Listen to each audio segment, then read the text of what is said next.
Bismillahirrahmanirrahim. Assalamualaikum warahmatullahi wabarakatuh. Perkenalkan, saya Dora moderator dari kelompok 2. Teman-teman saya akan memaparkan materi mengenai asuhan keperawatan paliatif kronik kidney disease.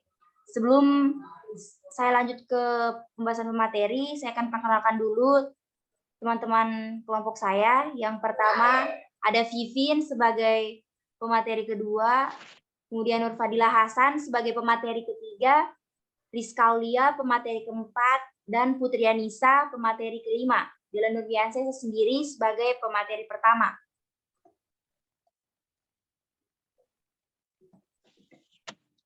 Pengertian kronik kidney disease.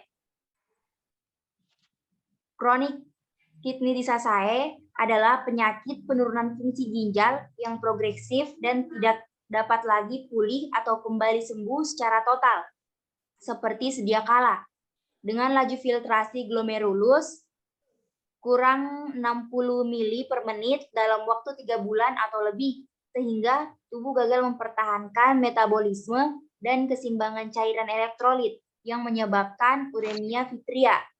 Kemudian, pasien CKD yang mengalami gagal ginjal kronik akan menjalani hemodialisa jangka panjang.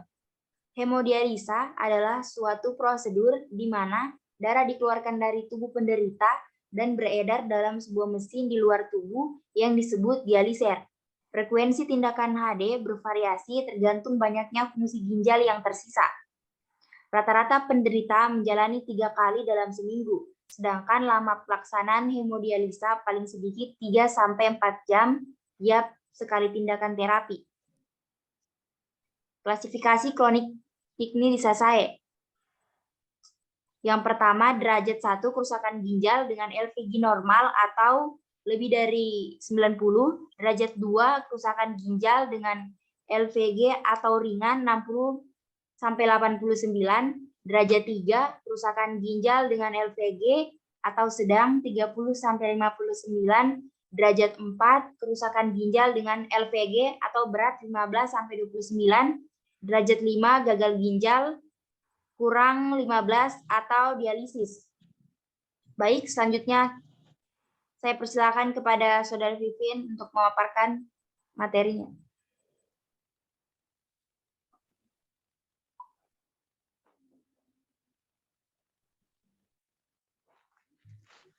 Saya persilakan kepada Vivin untuk membacakan materi selanjutnya.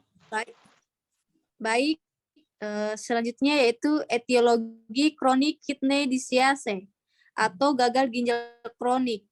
Penyebab penyakit tertinggi terjadinya gagal ginjal kronik yaitu hipertensi, di mana hipertensi merupakan faktor inisiasi dan dapat memperburuk kerusakan ginjal karena menyebabkan rusaknya massa nefron, sehingga nefron yang masih normal akan mengalami hipertrofi untuk melakukan kompensasi terhadap rusaknya massa nefron dan penurunan fungsi ginjal, sedangkan penyebab lain terjadinya gagal ginjal kronik adalah diabetes mellitus. Menurut Arianti 2020. Gagal ginjal kronik juga bisa terjadi karena berbagai kondisi klinis seperti penyakit komplikasi yang bisa menyebabkan penurunan fungsi pada ginjal. Menurut Robinson 2013 dalam Arianti 2020, penyebab gagal ginjal kronik yaitu yang pertama penyakit glomerular kronik, yang kedua infeksi kronis, yang ketiga kelainan vaskular, yang keempat obstruksi saluran kemih, yang kelima penyakit kolagen sistematik lupus erythematosus, yang keenam obat-obatan nefrotoksik atau aminoglikosida. Selanjutnya patofisiologi kronik kidney disease atau penyakit gagal ginjal kronik. Penyakit hipertensi pada dasarnya ada penyakit yang dapat merusak pembuluh darah. Jika pembuluh darahnya ada pada ginjal, maka tentu saja ginjalnya mengalami kerusakan. Seseorang yang tidak mempunyai gangguan ginjal tetapi memiliki penyakit hipertensi dan tidak dapat dan tidak dapat diobati akan menyebabkan komplikasi pada kerusakan ginjal. Dan kerusakan ginjal yang terjadi akan memperparah hipertensi tersebut. Kejadian ini menyebabkan tingkat terapi hemodialis menjadi tinggi dan angka kematian akibat penyakit ini juga cukup tinggi. Hipertensi menyebabkan rangsangan barotrauma pada kapiler glomerulus dan meningkatkan tekanan kapiler glomerulus tersebut yang lama-kelamaan akan menyebabkan glomerulosklerosis, dapat merangsang terjadinya hipoksia kronik yang menyebabkan kerusakan ginjal. Selanjutnya manifestasi klinis kronik kidney disease atau gangguan atau gagal ginjal kronik. Setiap sistem tubuh pada kronik kidney disease dipengaruhi oleh kondisi uremia, maka klien akan menunjukkan sejumlah tanda dan gejala. Menurut Smeltzer dan Bell 2014, keparahan tanda dan gejala bergantung pada bagian dan tingkat kerusakan ginjal, usia klien dan kondisi yang mendasari. Tanda dan gejala klien gagal ginjal kronis adalah sebagai berikut. Selanjutnya saya kembalikan pada moderator. Baik, selanjutnya saya persilakan kepada Nur Fadila Hasan untuk memaparkan materi selanjutnya. Baik, saya akan melanjutkan materi selanjutnya, yaitu manifestasi kardiovaskular. Mencakup hipertensi atau akibat retensi cairan dan natrium dari aktivitas sistem renin, angiotensin dan aldosteron, pitting edema yang termaksud itu kaki, tangan, dan sakrum, termaksud pembesaran vena leher. Yang kedua yaitu manifestasi dermatologi, yaitu warna kulit abu-abu mengkilat, kulit kering, bersisik, pruritus, ekimolosis, kuku tipis dan rapuh, rambut tipis dan kasar. Yang ketiga yaitu manifestasi pulmoner krekel, yaitu sputum kental dan lihat napas dangkal, pernapasan kusmaul. Yang keempat itu manifestasi gastrointestinal, yaitu napas berbau amonia, ulserasi dan pendarahan pada mulut, anoreksia mual muntah, konstipasi dan diare, pendarahan saluran gastrointestinal. Yang kelima yaitu manifestasi neurologi, yaitu kelemahan dan keletihan, konfusi, disorientasi kejang, kelemahan tunggai, panas pada telapak kaki, perubahan perilaku. Yang keenam yaitu manifestasi muskuloskeletal, yaitu terjadinya kram otot, kekuatan otot hilang, fraktur tulang, dan foot drop. Yang ketujuh yaitu manifestasi reproduktif, aminore dan atrofi testikuler. Slide selanjutnya. Pemeriksaan penunjang kronik kidney disease. Pemeriksaan penunjang pada klien dengan kronik kidney disease atau CKD menurut Drucker 2008, Sudoyo, yaitu yang pertama urinalisasi, pH asam SDP,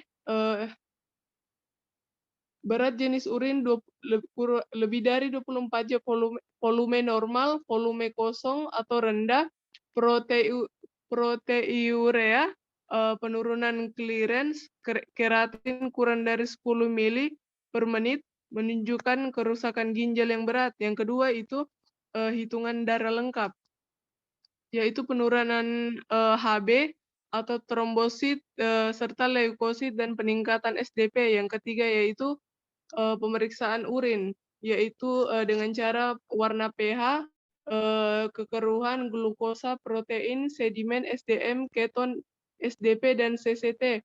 Yang keempat yaitu kimia darah, dengan cara kadar bun, yang kedua yaitu keratin, yang ketiga kalium, yang keempat kalsium, yang kelima fosfor, natrium, dan klorida abnormal. Yang kelima itu uji pencitraan dengan cara melakukan IVF, ultrasonografi ginjal dengan pemindaian ginjal, CT scan. Yang keenam yaitu EKG, distrimia, aritmia 2015. Saya serahkan kembali kepada moderator. Baik, selanjutnya saya persilakan kepada Rizka Aulia untuk melanjutkan pemaparan materi. Rizka Aulia. Masih Nur Fadila ini. Oh baik, saya lanjutkan. Yang ketujuh yaitu fotopolos abdomen, bias tampak batu radio opak. Yang kedelapan yaitu pielografi intravena, jarang dikerjakan karena kontras tidak dapat melewati filter. Di samping kekhawatiran terjadinya pengaruh toksik oleh kontras terhadap ginjal yang sudah mengalami kerusakan. Yang kesembilan itu pielografi atau rongsen sesuai dengan indikasi. Yang ke-10 yaitu pemeriksaan lab CCT untuk mengetahui laju filtrasi glomerulus untuk menilai glomerular atau GFR. Saya kembalikan kepada moderator. Baik, Sekian, saya kembalikan. baik, selanjutnya saya persilakan Rizka Aulia. Mungkin bisa dipercepat sedikit karena waktu tinggal 10 menit. Kepada pemateri saya persilakan. Definisi keperawatan paliatif. Keperawatan paliatif adalah keperawatan kesehatan terpadu yang bersifat aktif dan menyeluruh dengan pendekatan multidisiplin yang terintegrasi. Perawatan paliatif untuk mencegah, memperbaiki, mengurangi gejala-gejala suatu penyakit, namun bukan berupaya penyembuhan. Suatu pendekatan untuk prinsip keperawatan paliatif. 1. Menghilangkan nyeri dan gejala-gejala yang menyiksa lain. 2. Menghargai kehidupan dan menghormati kematian sebagai suatu proses normal. 3. Tidak bermaksud mempercepat atau menunda kematian. 4. Keperawatan yang mengintegrasikan aspek psikologis dan spiritual, sosial, budaya dari pasien dan keluarganya, termasuk dukungan suatu saat berkabung. 5. Memberi sistem dukungan untuk mengusahakan pasien dapat sedapat mungkin tetap aktif sampai kematiannya. 6. Memberi sistem dukungan untuk menolong keluarga pasien melalui masa sakit pasien dan sewaktu masa penyembuhan. Perkabungan. Selanjutnya, karakteristik keperawatan paliatif. Yang pertama, menggunakan pendekatan tim untuk mengetahui kebutuhan pasien dan keluarganya, termasuk konseling kedukaan bila diperlukan. 2. Meningkatkan kualitas hidup dan juga secara positif mempengaruhi perjalanan penyakit. 3. Keperawatan aktif. Total bagi pasien yang menderita penyakit yang tidak dapat disembuhkan. 4. Pendekatan holistik, fisik, mental, spiritual, sosial. 5. Pendekatan multidisipliner, medis, non-medis. Baik, selanjutnya saya persilakan kepada pemateri terakhir, kepada Putri Anissa.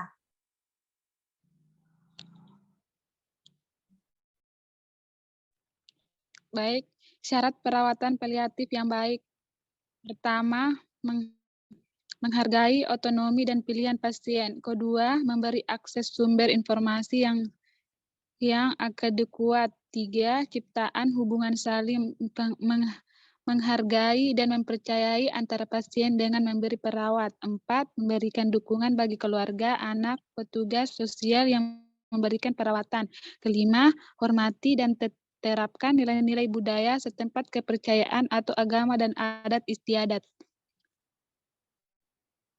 Lanjut.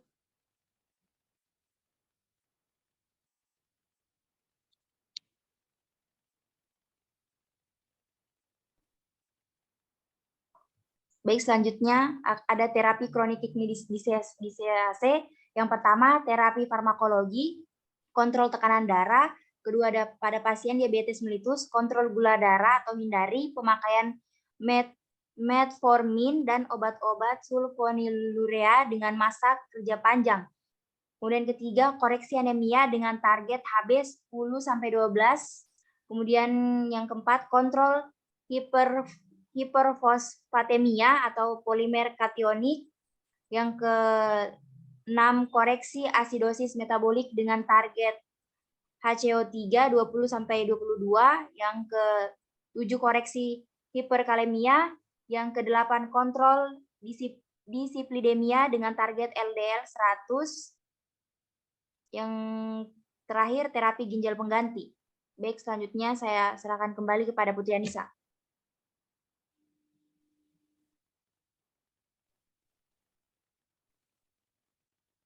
Baik, kedua, terapi konservatif.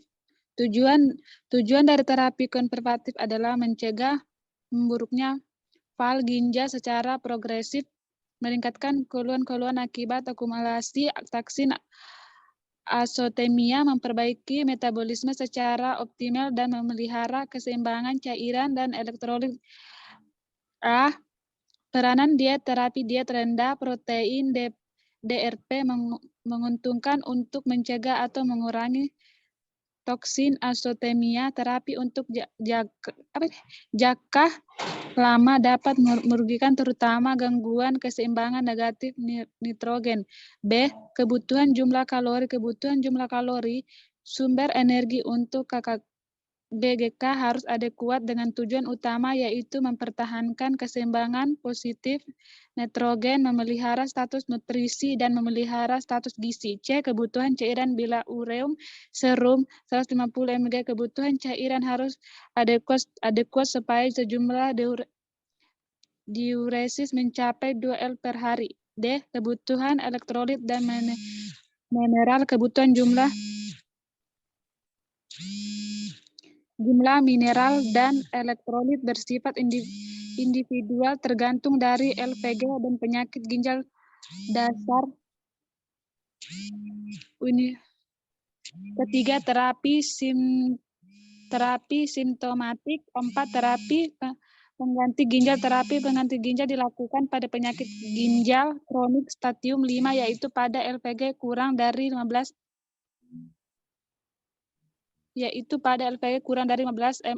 ml atau per menit. Terapi tersebut dapat berupa hemodialisis, dialisis peritoneal, dan transplantasi ginjal.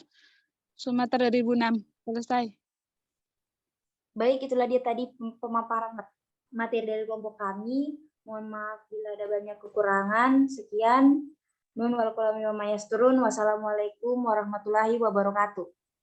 Waalaikumsalam warahmatullahi wabarakatuh. Selesai.